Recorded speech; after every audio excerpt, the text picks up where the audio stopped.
One life changed eternity. Welcome to Justice and Glory. Together. Centuries before, a child was born in a small town in Roman Judea.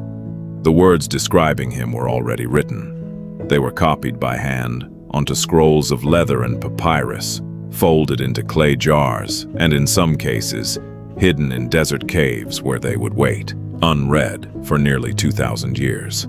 The town of his birth was named. The way he would die was described. Even the price of his betrayal was written down, counted to the exact coin. And so, for 20 centuries, people have asked one honest question about these ancient texts. Were they genuine prophecy, or were they read backward into a life after it had already ended? Tonight we open the scrolls and we let the words speak for themselves. Jerusalem, the first century. To understand what these prophecies meant, you first have to understand what the people of the first century were waiting for. The land was occupied. Roman soldiers walked the streets of Jerusalem, and a Roman governor held the power of life and death.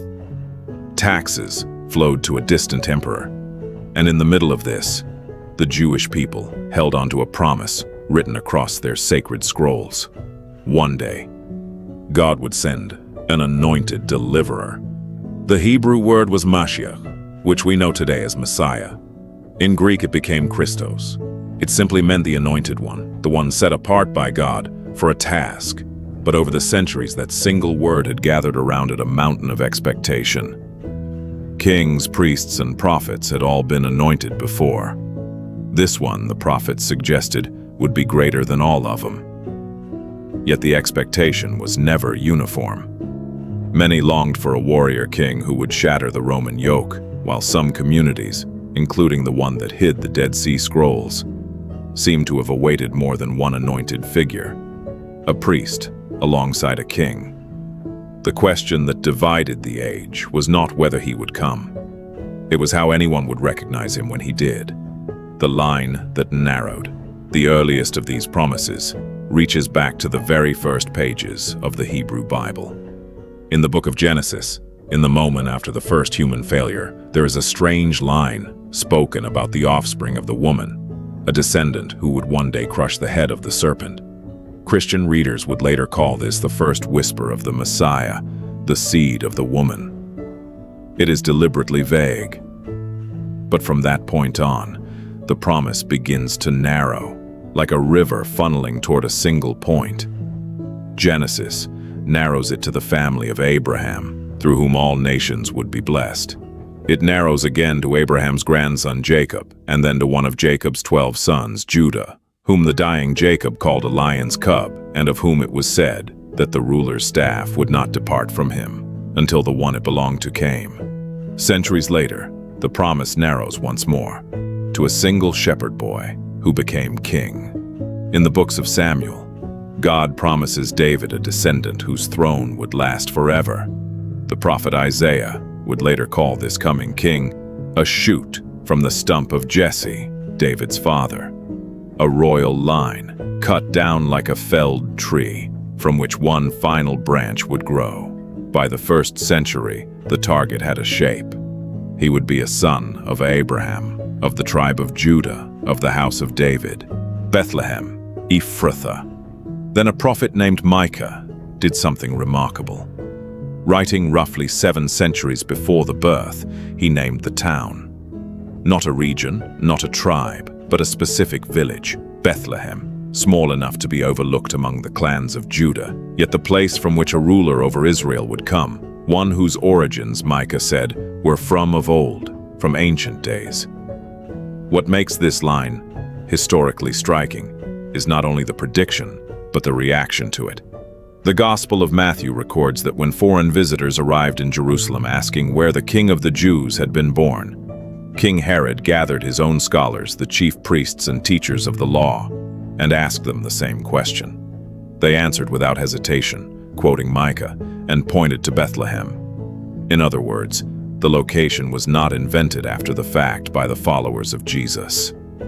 It was on record as a messianic expectation, cited by the religious establishment itself, before the child was ever presented to the public.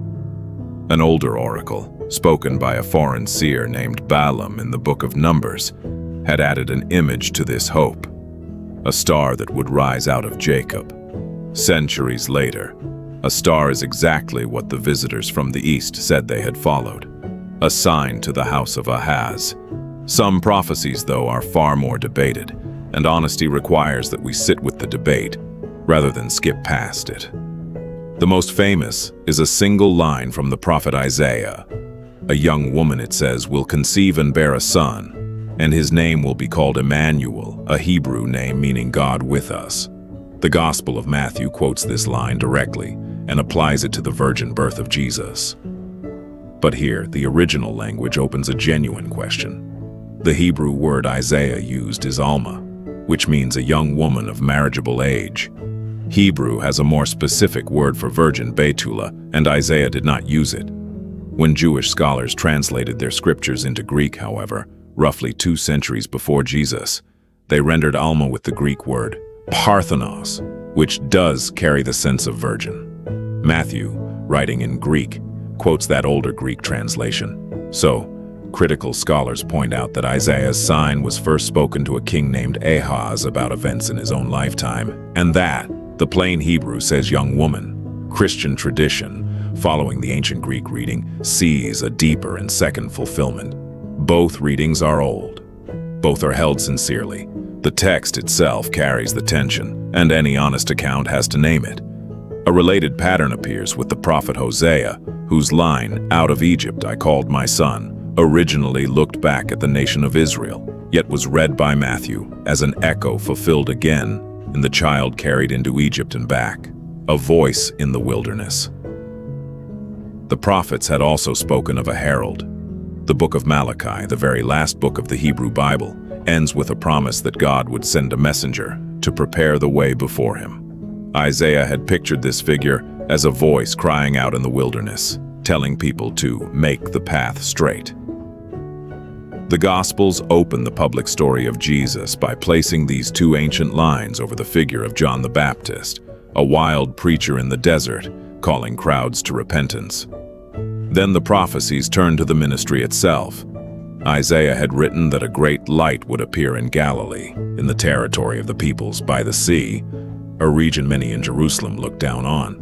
That is precisely where Jesus began to teach. In one of the most striking scenes in the Gospel of Luke, Jesus stands in his hometown synagogue, unrolls the scroll of Isaiah, and reads a passage about one anointed by the Spirit to bring good news to the poor, freedom to captives, and sight to the blind.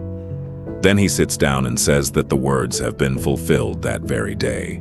And when a doubting John later sent messengers to ask whether Jesus really was the one, Jesus answered, not with an argument but with a list drawn straight from Isaiah. The blind see, the lame walk, the deaf hear. He was letting the old prophecy be his answer. The king on a donkey. 5 centuries before, the prophet Zechariah had described the arrival of the promised king in a single, almost paradoxical image. "Rejoice," he wrote, "your king comes to you, righteous and victorious, yet humble, riding on a donkey, on the colt of a donkey." To the ancient ear, this was a shock. A conquering king rode a war horse. A donkey was the mount of peace. So when the Gospels describe Jesus riding into Jerusalem on a young donkey while crowds spread their cloaks on the road, the 1st century audience would have understood the statement being made. This was a king announcing himself, but a king of a kind no one was braced for. He came not as the military liberator many in the crowd were hoping for, but as something the old words had quietly predicted all along. 30 pieces of silver. From here, the prophecies grow unnervingly specific, and they turn dark. In the same book, Zechariah had acted out a strange scene in which he was paid a wage of 30 pieces of silver, then told to throw the money to the potter in the house of the Lord, an amount the passage treats with open contempt. The Gospel of Matthew records that Judas agreed to betray Jesus for exactly that sum, 30 pieces of silver, and that when remorse struck him, he flung the coins into the temple, and the money was used to buy a potter's field. 30 pieces of silver was also, under the ancient law of Moses, the fixed price paid for the death of a slave. The betrayal itself had been foreshadowed too. A psalm attributed to David had lamented that even a close friend, one who shared his bread, had lifted his heel against him. At the Last Supper, according to the Gospel of John, Jesus quoted that very line as he predicted his betrayal by one at the table. The same prophet Zechariah had also written of a shepherd struck down so that the sheep would scatter, and on the night of his arrest, the Gospels record Jesus applying those words to himself and to the disciples who would flee. The Psalm of the Cross. No single text has drawn more attention than a poem written centuries before. Crucifixion was a common Roman punishment. It is the 22nd Psalm, and it opens with a cry of abandonment. My God, why have you forsaken me?" According to two of the Gospels, those are among the last words Jesus spoke from the cross, quoted in his own Aramaic. But the psalm goes further. It describes a man surrounded by enemies, his strength poured out like water, his bones out of joint, people staring and gloating over him. It speaks of his hands and his feet, and here the manuscripts themselves preserve an ancient dispute. The traditional Hebrew text at this point reads a phrase that can be rendered like a lion at my hands and feet, while the older Greek translation and certain Hebrew fragments read a verb meaning they pierced or they dug. That difference has been argued for centuries, and we will return to why it matters. The psalm then says that his enemies divide his garments among them and cast lots for his clothing. The Gospel of John records the Roman soldiers at the foot of the cross doing exactly that, gambling for the seamless tunic rather than tearing it. Other lines fell into place as well. A psalm had said that none of his bones would be broken, and John notes that while the soldiers broke the legs of the two men crucified beside Jesus to hasten death, they found Jesus already dead and left his bones intact. Zechariah had written of a day when people would look on the one they had pierced and mourn, and a psalm had spoken of being given vinegar or sour wine to drink in a moment of thirst, which is precisely what the Gospels say was lifted to his lips, the servant who was silent. And then there is the passage that, more than any other, sits at the center of this whole question. It is found in the 53rd chapter of Isaiah, written 7 centuries before Jesus. And it describes a figure the prophet calls the servant. He is despised and rejected, a man of sorrows, familiar with suffering. He is wounded for the wrongs of others, and by his stripes they are healed. He is led like a lamb to the slaughter, and he does not open his mouth. He is assigned a grave with the wicked, yet ends up with a rich man in his death. The early followers of Jesus saw their teacher on every line. The book of Acts tells of an Ethiopian official riding home in his chariot, reading this exact passage aloud and asking who the prophet was speaking about, before a follower of Jesus explained, but this passage is also where the deepest scholarly divide runs. In much of Jewish interpretation, the suffering servant is not an individual at all, but the nation of Israel itself, a people who suffered on behalf of the world. Christian interpretation reads the servant as one person, the Messiah, and identifies him as Jesus. Both traditions are ancient, and both can point to features of the text that support them. What is not in dispute is the eerie detail at the end. The servant sentenced among criminals is buried in the tomb of a rich man. The Gospels record that a wealthy member of the ruling council, Joseph of Arimathea, gave up his own new tomb for the body of Jesus. 70 weeks. There is one more prophecy that deals not with the how, but with the when.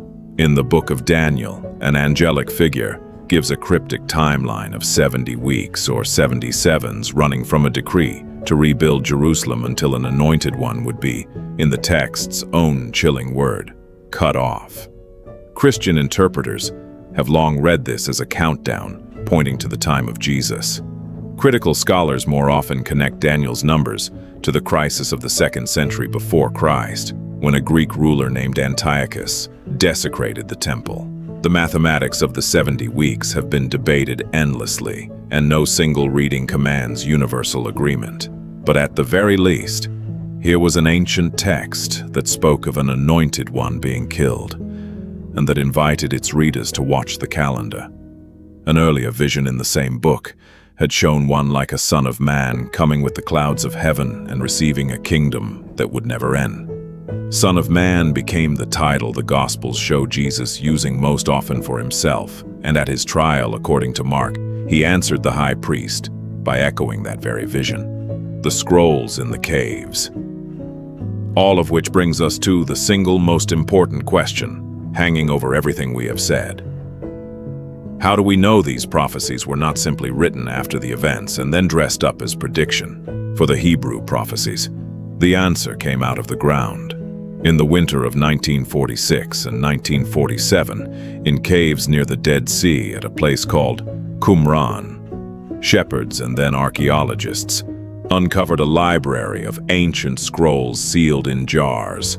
Among them was a nearly complete scroll of the book of Isaiah, copied roughly a century before Jesus was born. It is known today as the Great Isaiah Scroll, and it rests in a museum in Jerusalem. That scroll contains the 53rd chapter, the suffering servant, the wounds, the silence, the grave, all of it, demonstrably written down long before the events it is said to foreshadow. Beyond the scrolls, the Hebrew scriptures had already been translated into Greek in the version scholars call the Septuagint, beginning around 2 to 3 centuries before Jesus. The prophecies were public, translated, and widely circulated across the ancient world well before the 1st century. Whatever one concludes about them, one thing is settled by the physical evidence. The words came first, what the texts settle, and what they do not. So what do we actually have? We have a collection of texts, some sweeping and poetic, some startlingly precise, written and circulated centuries before a Galilean teacher was crucified in Jerusalem. We have a birthplace named by Micah, a manner of death described in the 22nd Psalm, a price of betrayal set by Zechariah, a servant portrait in Isaiah, and a timeline in Daniel. Some Christian writers count more than 300 such prophecies fulfilled in the life of Jesus, though that number depends heavily on how loosely one defines a prophecy, and many entries on such lists are poetic echoes rather than direct predictions. This is where the honest lines have to be drawn. Some of these passages were plainly understood as messianic long before Jesus. Others were originally spoken about a king, a nation, or a moment in their own time, and were later seen by the followers of Jesus as finding a fuller meaning in him, a way of reading that scholars call typology. Believers see a single divine hand weaving one story across 1,000 years. Skeptics see later authors selecting and shaping texts to fit a life they already revered.